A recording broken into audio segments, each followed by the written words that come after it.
शुकदेव जी प्रभु वर्णन करते हुए राजा परीक्षित को कहते हैं, राजा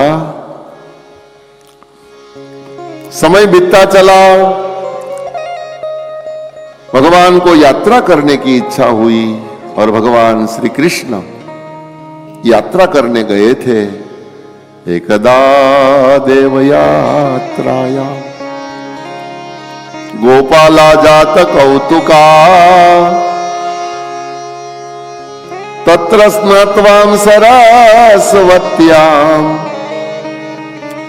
देवं पशुपतिं विभू। एक दिन भगवान कृष्ण यात्रा करने गए, पशुपतिनाथ के महादेव जी के दर्शन भगवान कृष्ण ने किया। ये नेपाल की यात्रा, वहां सरस्वती बहती है, सरस्वती में स्नान किया।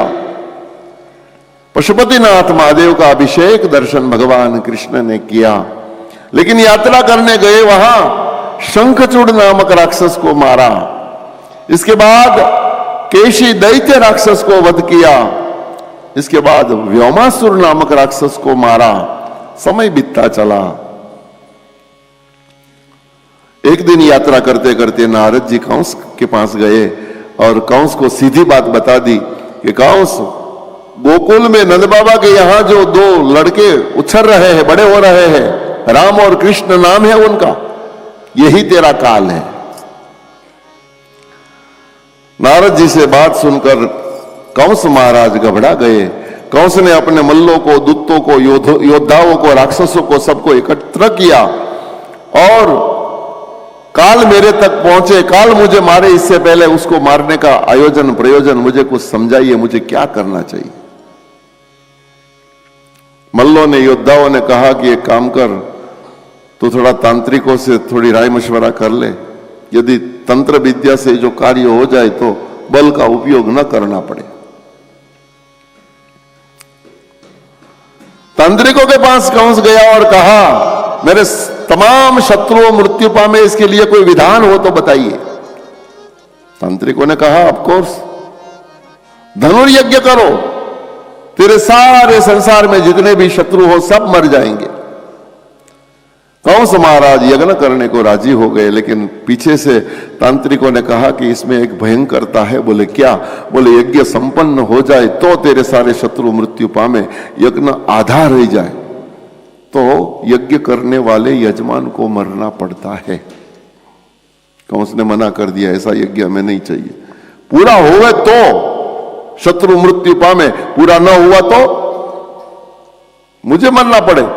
ये तो जुआ है, आवे तो आवे, नहीं तो जाए। लेकिन मल्लों ने, राक्षसों ने, योद्धाओं ने कहा, कंस तू काहे को चिंता करते, इतने सारे, इतनी ताकत, इतना बल एकत्र किया हुआ किसके लिए, किस काम आएगा? तेरे यज्ञ में विध्वंस करने के लिए साक्षात यमराज आएंगे तो यम को भी हम हटा देंगे, तेरे यज्ञ को संपन्न करवाएंगे।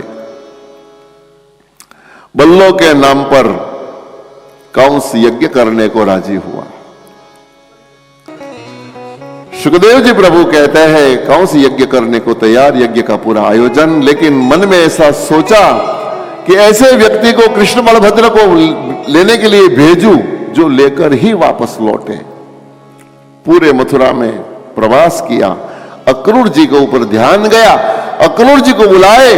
अपने जो रथ, कंस महाराज खुद जो रथ का उपयोग करते थे, जो हीरा रत्न जड़ित रथ था, वह रथ अक्रूर जी को दिया। यज्ञ की पत्रिका छपी हुई थी वो दी और कहा कि नंदालय में जाओ, गोकुल में बलभद्र और कृष्ण दोनों को बिठा के ही आना। अक्रूर जी प्रभु को लेने के लिए गोकुल आते हैं। शुकदेव जी वर्णन करते हैं, जब निकले थे तो सुबह था और गोकुल पहुंचे तो शाम होने को आई थी। इतना टाइम क्यों गया? गोकुल से मथुरा इतनी दूरी नहीं है, इतना लंबा नहीं है, पास में ही है, लेकिन टाइम लगा। क्यों? बोले मथुरा से निकलते ही अक्रूर जी परमात्मा के प्रेम में इतने मशगूल हो गए, इतने भाव विभोर हो गए कि पहले मन ही मन गोकुल पहुंच गए थे। अभी रथ मथुरा के पादर में ही, मथुरा के ही इलाके में, और हाथ से रस्सी छूट गई तो घोड़ा रुक गए थे। और इतने भाव विभोर हो गए थे, भगवान से मिलूंगा तो क्या होगा, मेरा जीवन धन्य हो जाएगा, भगवान मुझे आशीर्वाद देंगे, भगवान के साथ रहना मिलेगा, भगवान के साथ खाने को बैठने को मिलेगा। ऐसी सोच में दोपहर हो गया, शाम होने आई, लेकिन जब भगवान को आलिंगन करने के लिए उठे तो वहां कुछ नहीं था, घोड़े थे और रथ तो अभी मथुरा की भागोल पे ही खड़ा था। तुरंत जल्दी जल्दी रथ को चलाया और शाम होते होते गोकुल पहुंचे।